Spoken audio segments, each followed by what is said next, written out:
Let's go to the third one. We happen to have life that emerges from non-life.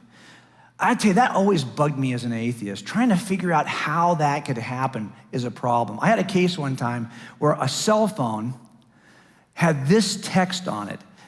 It was the victim's cell phone next to his body at the murder scene.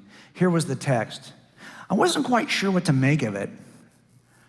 Is it just a butt dial, an accident? What does that even mean? It didn't seem like it was really information. I couldn't decode it. What's the message? I don't know.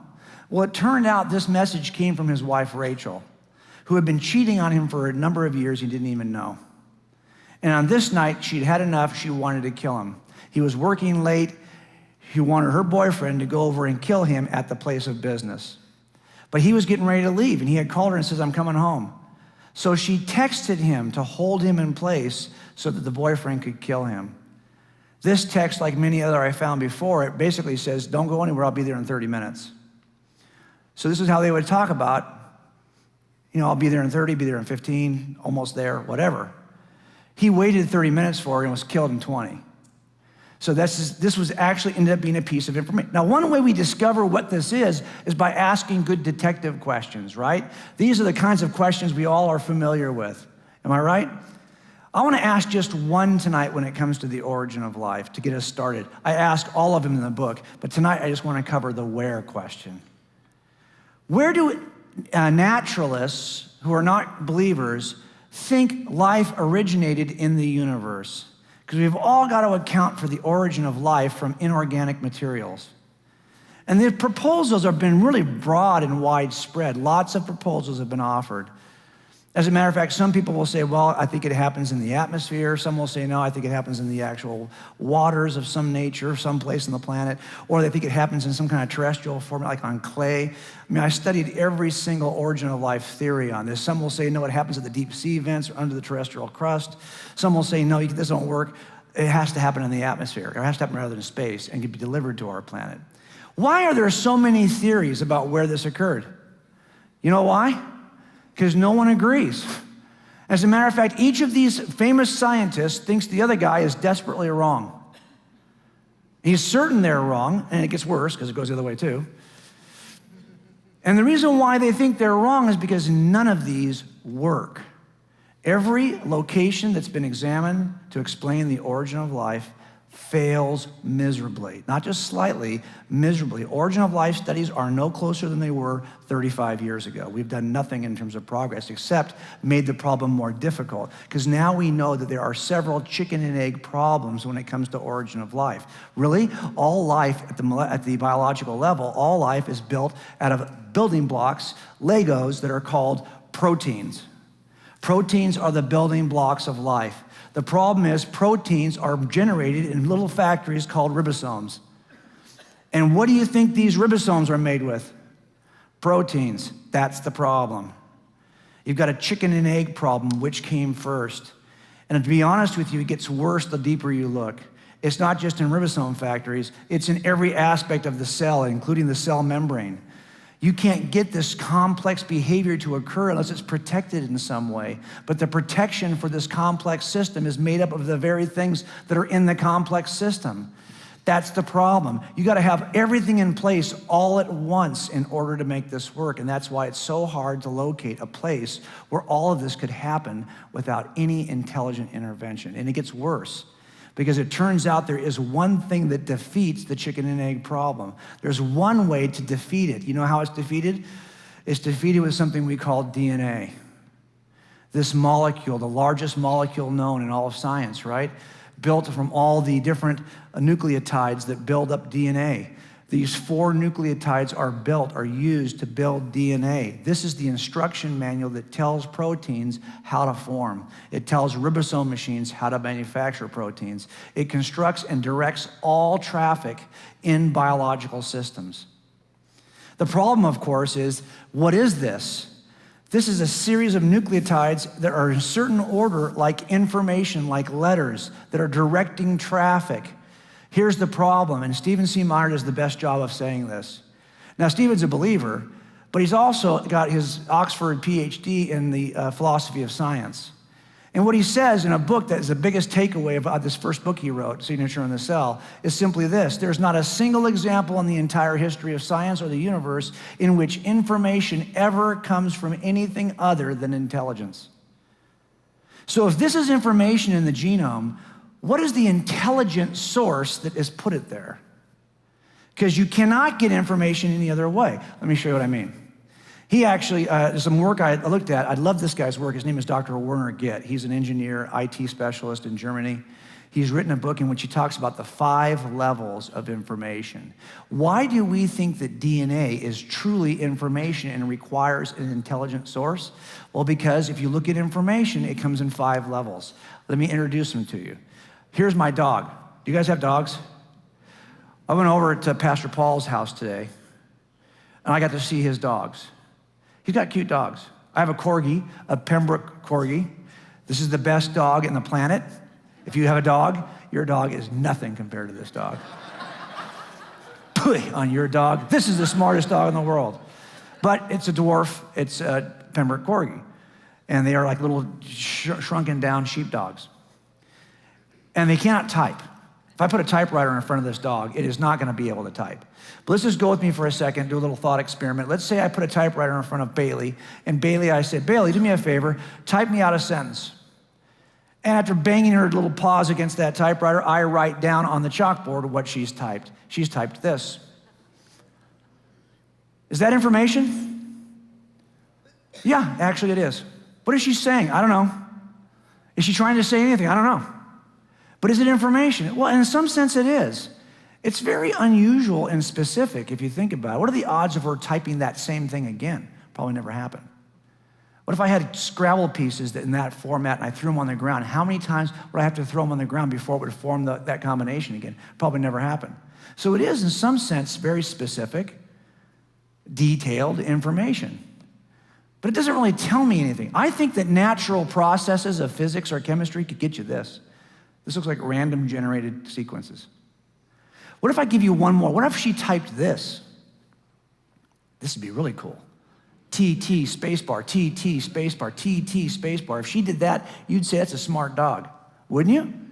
I think there are actually some physical properties, physical processes of physics and chemistry that could produce simple patterns. That's information, folks. But what is she saying? I don't know. Nothing really. What if she had a bigger pattern she typed? Wow. T13 T spacebar, T13 T spacebar. Now she's really, really smart. But what is she telling me? I don't know. Nothing really. But this is information in the sense that it's specific and detailed. And I think there are actually some laws of physics and chemistry that can give you more detail, like snowflakes, great patterns. So is this information? Yeah. But it's the lowest level of information. This information is called statistics. It is the lowest. Is this what DNA is? No. Let's go up one level. What if Bailey could type this? Wow. Now you're impressed, aren't you? She's mastered word selection. She can actually put the letters together and group them into words. But what is she telling me? I don't know. I'm not quite sure what she's telling me. We're up one level. We've mastered words, but we don't have any content yet. This is called cosyntax. What if she could type this?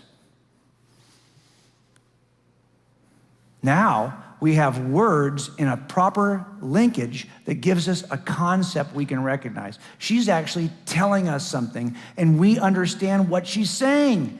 Do you see how much different that is than this? How do we get this through natural processes? You can get this. You might stretch and say you can get this. I don't think you can. You can't get this, though. This is another level of information, which is called semantics. I've been places where people have mastered something between these two. They understand the words, but they're not quite sure how to put them together. Maybe English is their second language. I was in Malibu at a Thai food restaurant, right? I go into the restroom. This sign is hanging in the restroom at a Thai food restaurant in Malibu, California on PCH. Please do not throw paper wiping hand down toilet. I think I understand what he's trying to say. And he's somewhere between cosyntax and semantics. He kind of has the right words, almost in the right order. What if my dog, Bailey, could type this? Wow. This is actually a request. Information that requests a response is different than just information describing something. Information that requests action is another level that is called pragmatics. And if you expect that the person you're talking to is actually going to respond and do this for you, that's even another level called apopetics. These are the highest levels of information. Requests with an expectation of response. If you want to know the difference between this and this, one easy way is to simply ask yourself a question. If I change one character, does it change the meaning of this sentence? Of course not. That's not really information. It's the lowest level of information. So if I look at this and I say, just take one character out, the comma, this has no change at all on this sentence because it didn't mean anything before. It doesn't mean anything now. I think some of you know where I'm headed with this from the look on your face.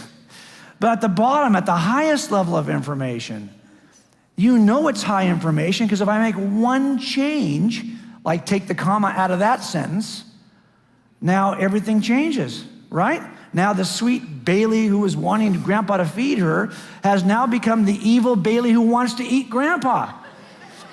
See the difference? And that's why we know that this information is at a much higher level. Small changes have dramatic changes in meaning. So the same thing happens in your DNA, right? Here's Billy the Kid, or maybe this is Jesse James, I forget who this is. But if I look at his genetic code, the stuff that actually structures who he is, and I make a small change, take out, let's say, this one nucleotide and replace it, that change results in a change in Billy.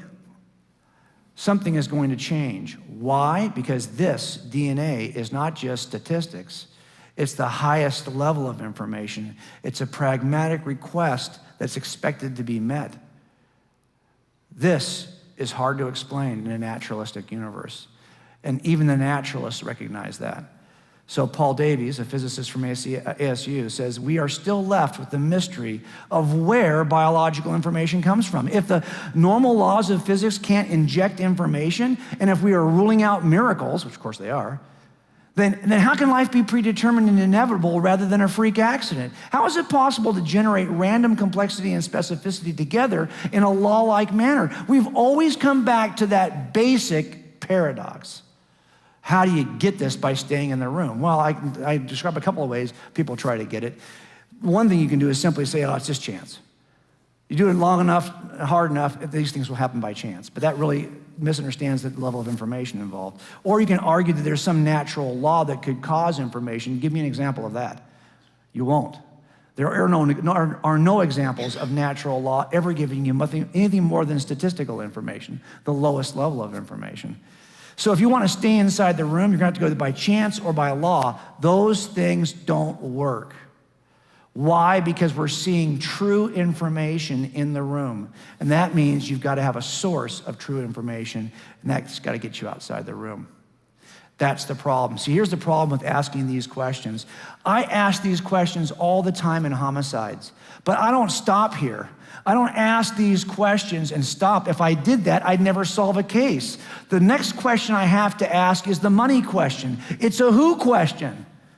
All these questions point to the who question. If I refuse to ask a who question, then trust me, you're never going to get an answer. So the folks who are doing Origin of Life, they don't want to ask any who questions. Can't be a who, has to be a what. That's why you can't solve this, folks, because it's a who you're looking for. And this is what Werner Getz says about that. He says, yeah, you're looking for a who. A necessary requirement for generating meaningful information is the ability to select from alternatives. And that requires intelligent volitional entity, because unguided random processes cannot do this. Not in any amount of time, because this selection process demands continuous guidance by intelligent beings that have a purpose. That's how you get information. If the source of that information happens to be an intelligent, communicative being outside the box, I could explain information inside the box.